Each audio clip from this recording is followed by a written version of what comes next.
This year, we need to stand.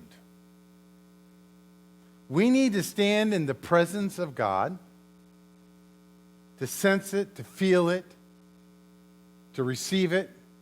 We need to stand on the Word of God, so we need to know it, we need to understand it. And we need to let God help us to stand in using our gifts and our abilities to touch the world around us. That's kind of the focus of where we're going this year. And this series that we're dealing with is on habits. And so that may seem kind of clinical or kind of a interesting thing to do, but it really, you're going to find, is very God-honoring and can be life-changing, especially when you deal with a habit that God is asking you to do. So we're going to be talking about how to start one today. Next week, we're talking about how to stop one. Last week, we talked about it. And so if you're online, you can go to the foundgrace.com. You can pick up the notes right there. You can follow along with us. Also, make sure that you can written on the next step card about the guide. If we don't have your email, we sent out a guide last week to kind of take it a little deeper in what we talked about last week. We'll have another one going out this week. So make sure we have your email, and we will send that to you, all right? So today we're talking about starting. So turn to somebody, smile at them big, and say, get ready to start, all right? Get ready to start. This one's kind of a tough one, but what I want you to do is I want to kind of think back to what was kind of a routine day for you, all right? It seems like all the days are abnormal anymore, but think back and kind of think about what was kind of a routine day that you had in the last week or two, where you went to work or you didn't go to work or you did studies, or it's kind of the routine day. And I want you to think about some of the things that were similar. Either the alarm went off or it didn't go off because you just wake up at a certain time no matter what. You can't help yourself. You get out of bed, you look at your Instagram, you may have had lunch, you read the Bible, you shower, you dress, you drive from home somewhere. Maybe you don't drive somewhere. Maybe you make a long walk from your bedroom to a room in your house, whatever that may be, Similar tasks that you kind of do over and over again. Maybe it's like, when you come home at night, you're trying to give the kids a bath and, one's always escaping. You got to catch them, get them back in there. You veg in front of Netflix and you kind of see how many you can go through as you're going through that. Whatever it may be, you read your email. What's kind of the routine of your day? Now, in your notes, I want you to follow along with me. Much of what you normally do is not, hear that, is not a result of conscious choice. You didn't sit there, I think I'll get out of bed. I think a lot of that is a result of daily habits. Duke did a study, and 40% of what you do throughout a day, you don't even think about it. You just do it. That's why there's sometimes you go, did I take my pills this morning? Did I, I drove home. I don't remember the drive at all. I mean, I know I started and I'm here, but what happened in between? It's like, it's just a habit that you just program yourself to, and you don't even realize that you're doing it. To change your life, and as we talked about last week, to become who you want to be. We're going to talk about that more. But to become who you want to be, for there to be change about where you're going, your direction in life, for you to become more like Jesus, for that to occur, we need to realize that we need some good habits. But more simply, what's one habit that we can start with? All right? So take your notes. I want to review a few things. There are 3 books that we're looking at. We have Atomic Habits is one of the ones that we're dealing with. And one of the things that he said is that similar goals, we all have them, but we end up with different results. We want a good marriage. We want to have a home. We want this. We want that. We want things to go good for our kids. We all have similar goals. You talk with them, you find they're very similar, very compatible. But we're all going to end up in different places. So what's the difference? What's the item that makes the change? How do we alter who we become?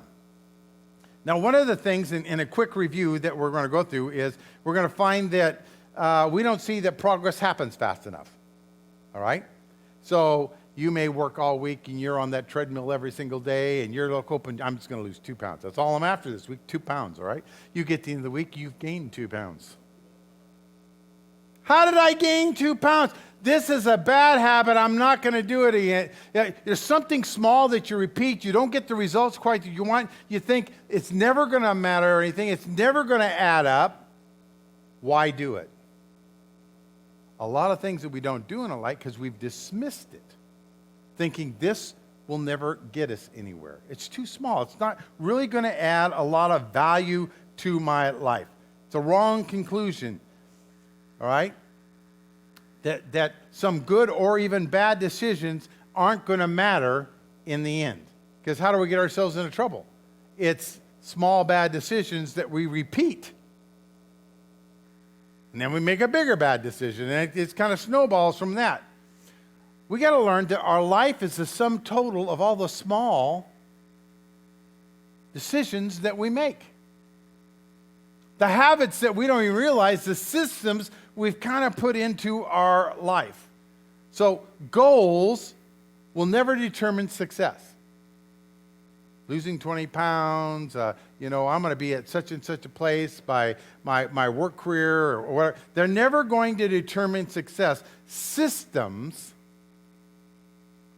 the routines and things that you do in life, they will determine success. James Clear in Atomic Habits says, you don't rise to the level of your goals, you fall to the level of your systems. And successful people will do something consistently. That's what we found, all right? They repeatedly do that. They stay at it. And they may not see the results, right, that they're hoping at the beginning, but they know that it's going to pay off, all right? They do consistently what other people do occasionally. All right? So if you happen to push away dessert once every 3 months, you're not going to see the results as the same person who pushed it away 5 times that week, all right? And are consistent about it. There may be a failure now and then, but they're more consistent about pushing it away. A system is simply a habit that we understand that will make a big difference in our life. So we're going to look at Daniel, because Daniel is a great person to look at. He had a system in his life that really caused him to be a person of faith. Now, when you think of Daniel, what story comes to your mind, right? Lion's den. Roar, He was thrown into this den. He was able to pray. And these lions that have not been fed don't eat him. Now, we know that they were hungry because right after he got out, the king threw the other ones that tried to trap Daniel back in, and they got ate up real quick, all right? Nothing left. So they were hungry, so the power of God was in there. We know that story. But there's something more about Daniel.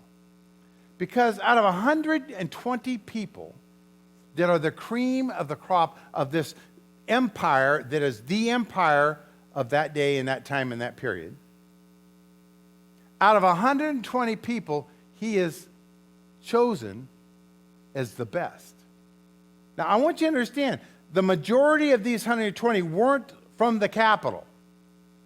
They had been taking cream of the crop from different nations of which had been conquered. They've been torn from their family. They've been thrown into another structure that they do not know, asked to do things that they weren't used to or routines they were called to do about how they ate and all the different things that occurred. And told if you don't succeed, you're out. In more than one way, okay? Just to get the clue, you're out, all right? And of that 120, dealing with all these issues, dealing with all these challenges, he is seen as the best. And the king is going to promote him. Now, Daniel 6, verse 4. so distinguished himself among the administrators and the satraps by his exceptional qualities that the king planned to set him over the entire kingdom. You're going to be number 2. Now, we don't know what the king saw, all right? Maybe it was a spirit of excellence, a dedication, a discipline, leadership. But the king's plan is, I see something in you. I want you to be over all. So we need to look at the story behind this a little bit because it's very important. Because there's some things that are going to give us about what he was doing that made him so successful. But also we should see that his success is not being accepted very well. Now 120 of the cream of the crop is like that going, you know what? We don't want Daniel to be in charge. We don't want him to be. We're jealous of that. We don't want anyone to have that much power. We need to take him out. We need to entrap him.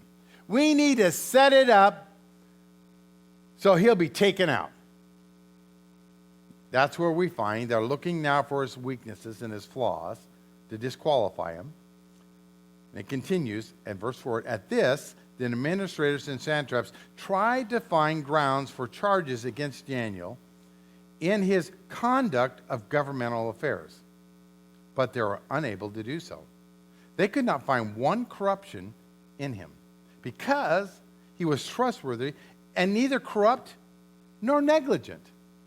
He wasn't even sloppy. He wasn't even late. He was just like, we can't find anything against you. The only area that we can find is your God. His love for God, they said, somehow we'll turn this good thing into a trap against him. Your love for God. So what they've done, can't find anything that he's done bad. They can't accuse him of anything. They can't disqualify him in any way. So what they do is they set up this trap and say, hey, king, you're so good, And they start stroking his ego and getting him all set up. Everyone should be so blessed because all they have is because of you. You've been such a great king. You know what? I think for 30 days, everyone should pray to you. Not to their gods, not to anyone else, but they should pray to you and recognize that you're the greatest. The king goes, wow, 120 of my best men think that. Well, it must be pretty true. It must be true. I am pretty great. Make it a decree. Make it a law. And those that disobey, the lion's den, right? So now we're up with our story, okay? Now, when Daniel learned about the decree that had been published, messengers have been sent to all parts of the realm of this empire. He went home to his upstairs room where the windows were open towards Jerusalem. And 3 times a day, he got down on his knees and prayed, giving thanks to his God, hear this, just as he had done before. This wasn't something new. This is something that was a routine in his life. Hey guys, I can't make the morning meeting because I have a meeting with God, and I'm going to have some time on prayer. Hey, I know it's lunchtime and stuff like that, but I need to go home. I need to have some time with God. I need to hear from God. I need to understand what's going on. I want to be close with God. I want to just be a part of God. At dinner, hey guys, I got to get out of this dinner. I got to get home because it's time for me to do my evening prayers. 3 times a day, every day, he had this habit of connecting with God, of being with God. And that became a well, a source of strength. He didn't see things that instantly happened that day. Sometimes he did. Many times not. He just prayed. It became a well that he could dip into that gave him faith, that gave him identity, that gave him clarity. When he was young, they said, you're going to eat these foods. And he goes, these foods are going to be bad for us. He dipped back into his prayer and to who he was and was used that to change the whole eating habit for all the 120. He had a connection because of this habit. The point is, never underestimate how God can start or even do something big through one small habit. One simple thing that you're doing consistently you don't think really matters. Because here's where I'm going, because I want to go a little deeper. I believe God has spoken to you already. I believe God has already been telling you, you know what, I want you to work on this.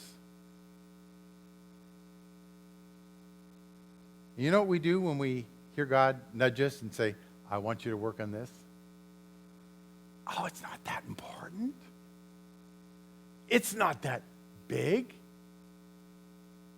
It's easy for us to sit down and self-examine in our life and see the thousands of things we do wrong, okay? And it's easy. We can look around, take a moment, look around, okay? Like, you can see what they did wrong, all right? So, okay. All right, so it's easy to see that. But there are things where God says, here's one thing.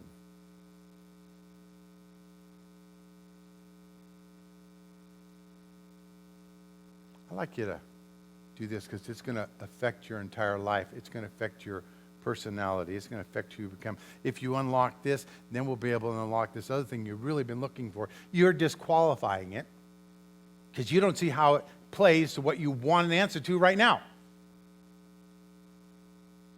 So I'm saying there's one thing God is already dealing with you about, and he's trying to give you some insight about how you can have a dramatic change in your life if you listen to it from that point of, God, how can I honor you in that act? How can I have, through one thing, have a small act of obedience?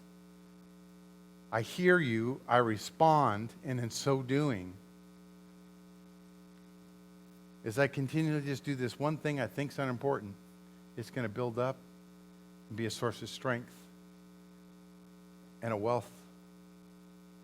And it's going to propel me forward to do other things. Now, in my life, I've looked at a lot of things, and I can find habits that I do, things that I'm consistent about, that help me be successful in my life. It's usually a small thing. It's usually some small, God-honoring habit that I've done that has made me who I am. Because remember, last week we said, you can set goals, but goals aren't going to get you there. Who do you want to become? That will make the difference. So I can see the things. I can also look at my life and I can see a bunch of things that I tried over and over and didn't succeed at, all right? I could so wear you out and say, oh, I do this, I do that, and you go, oh, I can't do all that. Well, I want you to know there's several things that took me a while to get a handle on, all right? My goal is to challenge you to pick one habit that God is nudging you about, that God is speaking to you about. Just one, and focus it on it, and try and get it established as a system in your life so that it can change who you want to become, where you want to end up with God. Now, for me, probably one of the big ones that I wrestled with personally would be my health, all right? Some of you know that I used to be about 150 pounds more than I am. I had a lot more to love. Terry had a lot to love. I had a lot of me around. And I wrestled with that. I wrestled with a lot. And as we're going to find out with triggers and cues and stuff like that, you know, it usually goes back to what you're feeling. All right? I ate food for comfort. If I'm under stress, find me something to eat, you know. Find me something good, you know. Find me something like, you know, down to earth, that has lots of potatoes, lots of cheese, lots of meat, you know, something good, all right? That's what I'm looking for.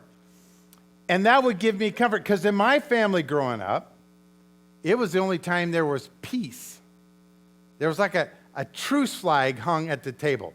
My dad was usually chasing us about, asking what we've done, what we've not done, the chores, you know, that's when you got punished, you know. But my mom made that a safe place. So I've been getting Connect Food with safe. I've got 15 minutes, because there was 15 of us. I mean, food didn't last long. We got 15 minutes to eat what we got, and Terry will tell you that. He says, like, you know, the first time she went there, she didn't eat because everyone ate it and ate up things before she would be polite enough to take the first. And so you lose. That's the way it was around our place, you know. I got 15 minutes of safety and comfort before this stuff happens. And that was a connection in my life. And until I dealt with that, I could have a goal to lose 20 pounds. I could have a goal to lose. Nothing was going to happen until I said, I want to become a healthier person for Terry, for my grandkids, for you as a church, so I live longer. That made the difference for me and caused a change in my life. Dagug says that there are keystones. There's a habit sometimes you start that produces another good habit that produces another good habit, all right? I started drinking water. Just stopped drinking sodas as much as I did, and I started drinking water. And then I realized I need to drink half of my body weight in ounces. So I figured out how many ounces that was, and I drank that much water in a day. It took me a while to build up to it. It took me first finding bottles of water and setting them out in the morning, because you cannot drink all the water at once, folks. Don't do that. If you do that, you will find other problems happen because of that, right? I'm just telling you. But if you start throughout the day and you have a little in the morning, as soon as you get up, and then, halfway through the day, and then at noon, and then at the next break, and then at dinner, you find that you can get enough water. That then improves your clarity, it improves your health, your systems. You just are building up to drink water. It took me 6 months to drink water. But I developed a system that helped with that, which then started creating other good habits in my life as I saw as I was successful and I was able to accomplish that. That's a keystone. It becomes something that really transforms. That's what we're wanting to do. As a pastor, I want to really be spiritually connected to God. As a follower, you need to really want to be spiritually connected to God. I mean, really, a connection with God. But it doesn't just happen, folks. You're not just walking along and go, oh, God, I really love you today. That's not how it happens. It's as you're consistent in prayer, consistent in certain habits, it's consistent in things. It's even as simple. It may be as simple when we go to sing worship today, you receive the Holy Spirit. Well, I accept Christ, I got the Holy Spirit. No, you haven't even received it. You're not saying, I'm here. My door is open. Would you come in and just do something in my life today? I just want to sit at your feet.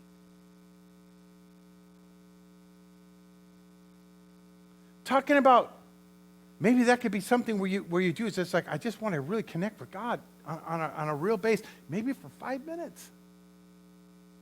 And see what begins to happen and change in your life. The other good habits that begin to happen, and you begin to change, even some of the bad habits you're hoping to begin to change. It will change you. So what set Daniel apart? Why was he man of faith? What was it about him? It was his prayer life. The consistent, I'm going to kneel, I'm going to pray, I'm going to talk to God, I'm going to be intimate with God, I'm just going to receive from God, I'm going to enjoy this worship music, I'm just going to take that time.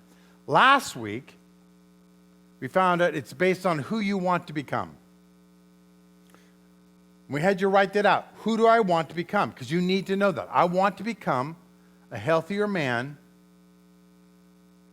for my kids and for my spouse, for the church. I want to become a person of health, all right? Then this week, it's what's one habit do you need to start? Based on who you want to be, what's one habit that I want to start? And in that spot right there, what I want you to do is I want you to write something down right now. Who do you want to become? What's one habit that you can start? And it probably is, that's why I talked to you earlier, that habit that God's been nudging you about, like that, hey, here, I'd like you to start this, I'd like to do this. Next week, we'll talk about stopping habits. But what's one thing to start? I want you to write that down. I want you to think about that. If you don't do that process, you're not going to get to where God wants you to be. And I'm trying to take you somewhere. It doesn't have to be big. It's better if it's small. All right? Based on who I want to be, one thing that I need to be. I want to be a person of the Word. I want to be a person that studies the Word. So I'm going to start getting up 15 minutes early, all right? I want to become someone who cares.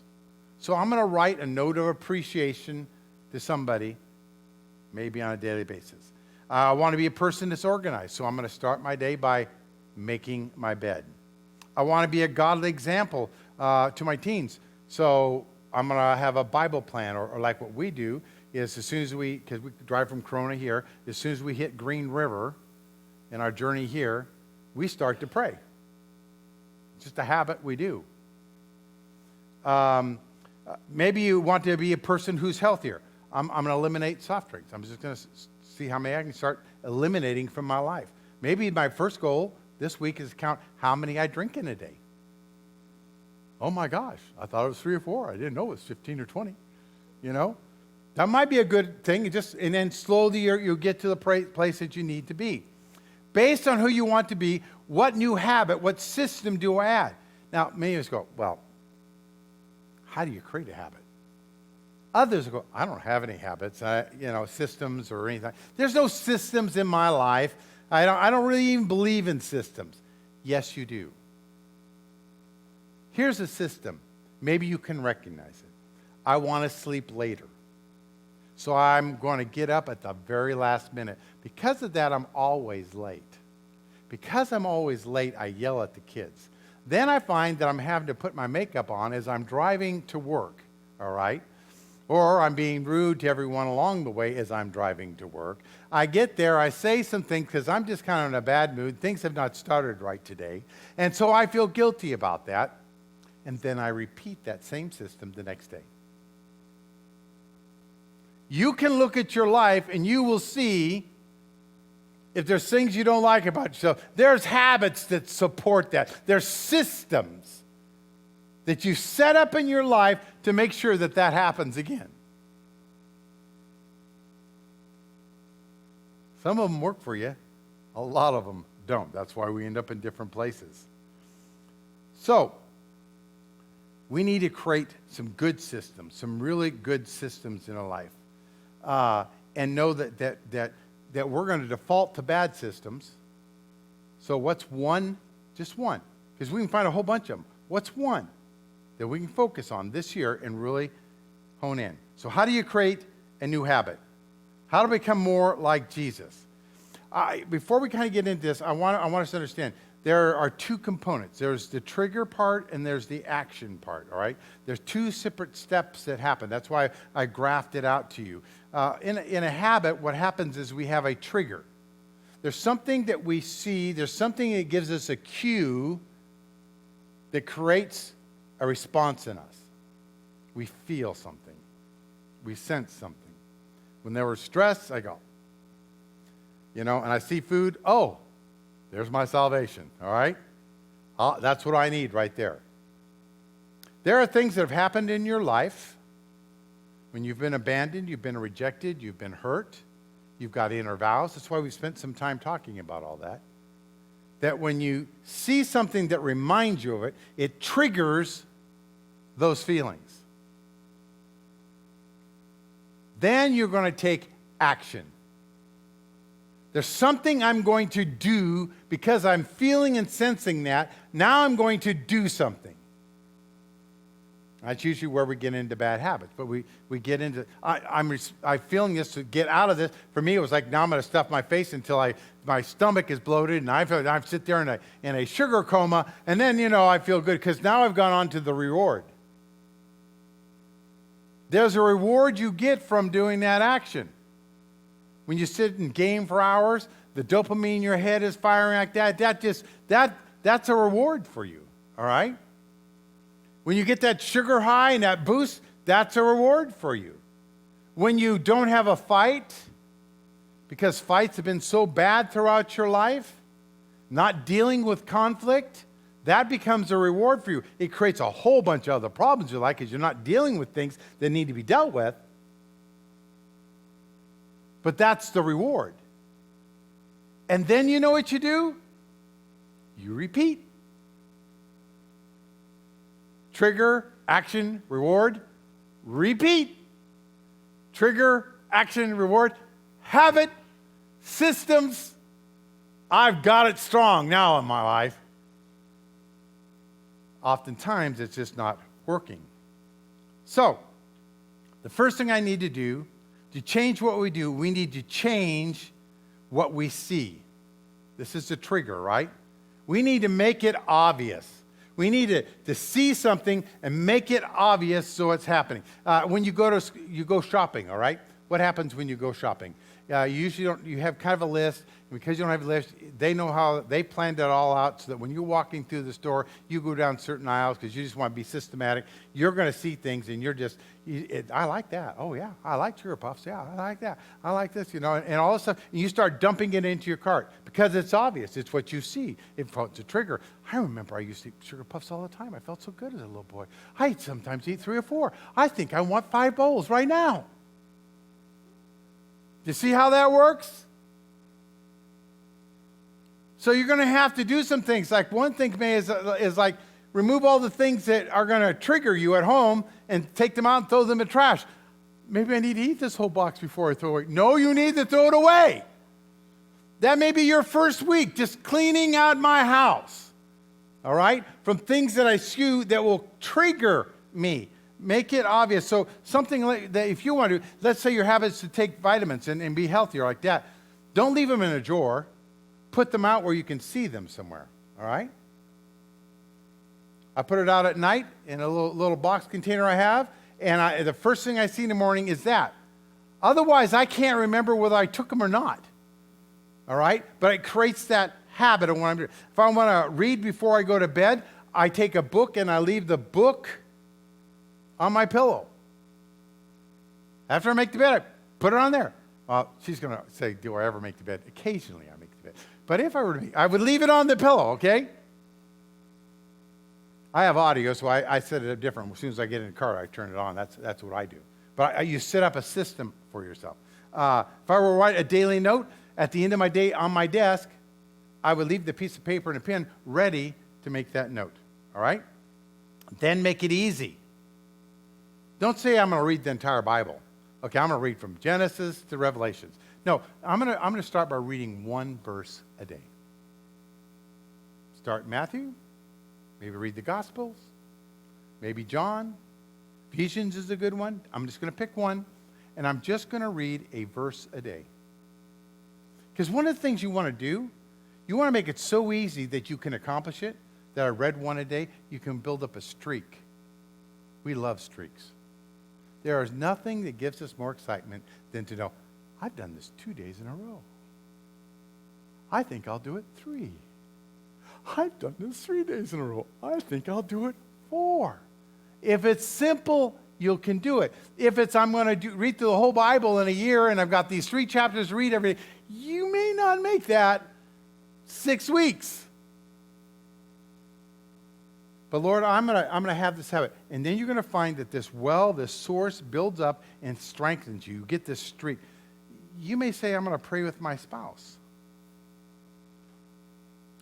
I bring this up because the chances of divorce, the statistics say, are 0. If I'll hold my hands and I'll pray for my spouse. Because you won't be holding hands unless you resolved issues. It's amazing all the things it brings up. But I'm just simply going to give thanks to God for one thing. There is power in doing that. Now, many of us go, oh, it's hard to pray. Terry and I to pray together, it took us a long time to even pray together, all right? She thought I was always going to preach at her, and so, it just made it hard, I think. But you can learn this stuff, folks. Some of you say, I've never prayed. I don't know how to pray. You can learn to just say, I thank God for one thing. Just one thing. All right? You make it simple. You make it a habit. You see, and that will start producing other good habits in your life that will transform you, that will change you, all right? So we see that this prayer life sets Daniel apart, this intimate prayer that he has, all right? One of the things I did with teens is I wanted to get them to read the Bible, so I sent home to all the parents that the teens were not allowed to read their Bible for 30 days. I don't care if they're in Christian school. I don't care where it is. They are not allowed to read the Bible. I had appointments lined up that week. I'm telling you what, I had at least 30 or 40. We had 100 or more teens, and I had 30 or 40 parents in there to sit down and have a one-on-one with this youth pastors now telling his kids they're not to read the Bible. And as they got on, he says, how dare you? Don't you think the Bible's good? I think the Bible's real good. I just wanted to see how much you thought it was important. Well, what do you mean? Do you know your kids aren't reading the Bible? I did a study. Whether they're going to Christian school or whatever like that, they're not reading the Bible. Not because they love it, because they want it, because they're interested in it, because they think there's knowledge or information. They're just flat not reading it. Many of them don't even know where their Bible is. And I've been surprised to find out some don't even have some, so I'm trying to make sure they get one. Oh. So I just want you to be with me because I'm creating a habit. This week, they need to find their Bible and put it on the dresser. That's all they get to do this week. They can't read their Bible. Why do you tell a teenager you can't read something? Come on, anyone basic parenting knows what that's about. It's called reverse psychology because I want to read it, all right? Week 2, you can touch the Bible. You can read it, but every morning when you first wake up, I want you to put your hand on it and say, "Good morning, God." Don't you open that Bible. Week 3, all right. You can turn to Joshua. You can read chapter 1, verse 9. You can't read ahead of it. You can't read behind it. You can only read that verse every day. That's it. You touch it, you open it, you read it. I'm already into day 21, and I've got some habits being built. Small, doable streaks that build confidence, that will add value. There'll be a pool that you can pull from. It's not what, it's who.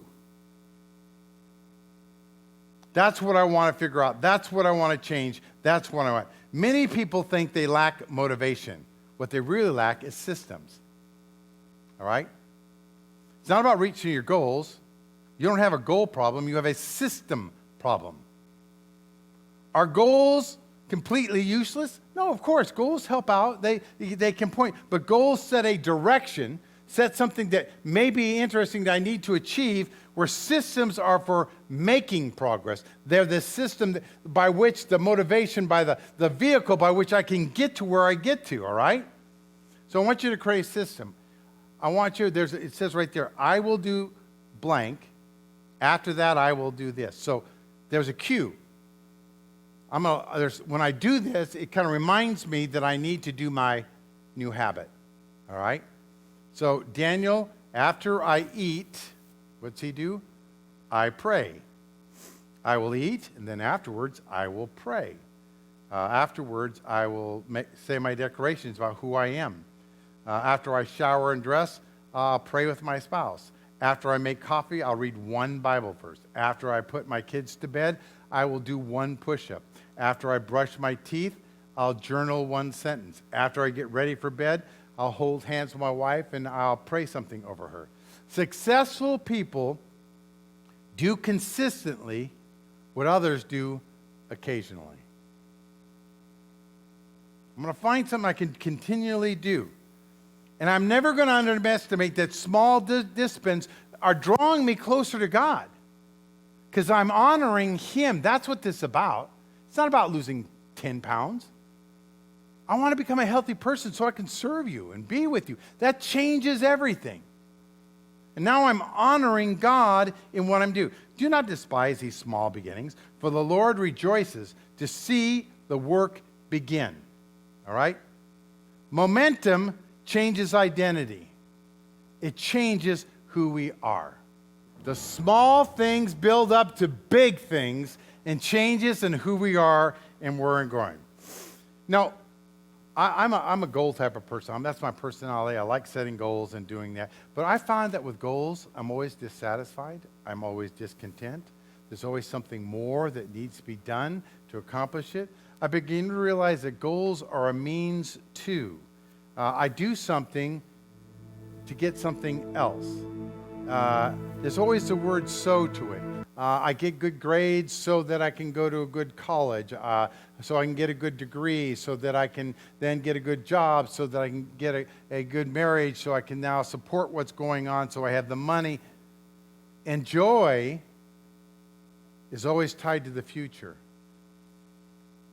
I want you to catch this. When it's goals, it's like, if I succeed, I feel good somewhere in the future for a moment, but then I have something else to do.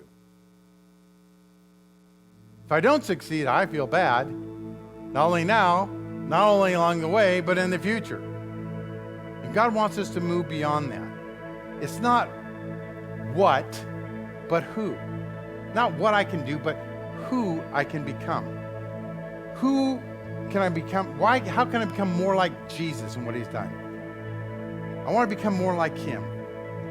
Who does God want me to become? And what does God want me to do?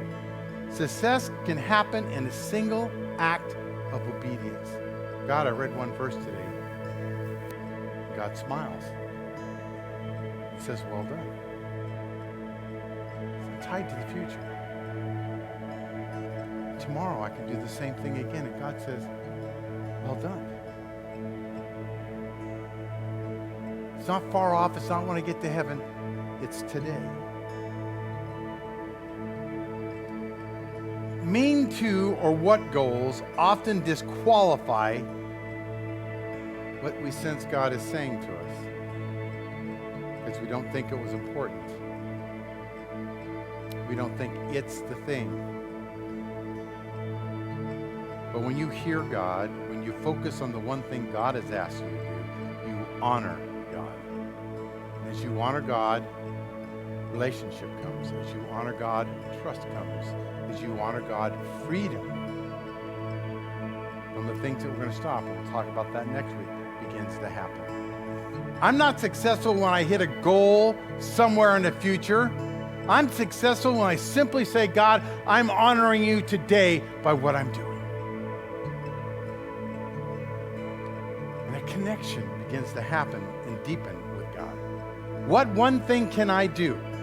What one thing will put a smile on God's face today?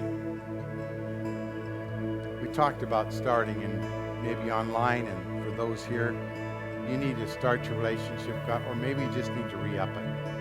You started it, but you realize you've just gotten off track.